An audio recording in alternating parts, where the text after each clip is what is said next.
ভাই ভাই কি রে ভাই এরকম হাঁপাচ্ছিস কেন? আরে ভাই আজকে আমার বেকার বাজার টাকা ঢুকেছে, এনে মিষ্টি খা। কি করে? ঠিক আছে, আমি যাচ্ছি, আর সঙ্গে মিষ্টি দিতে হবে।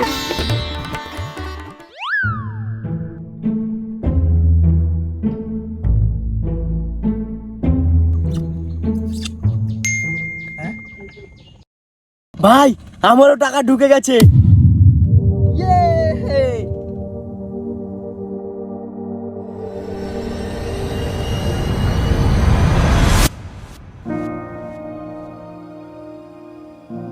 কি রে ভাই, তোর টাকা ঢুকেছে?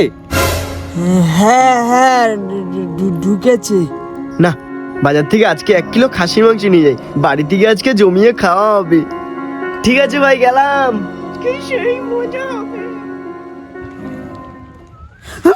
কি করে?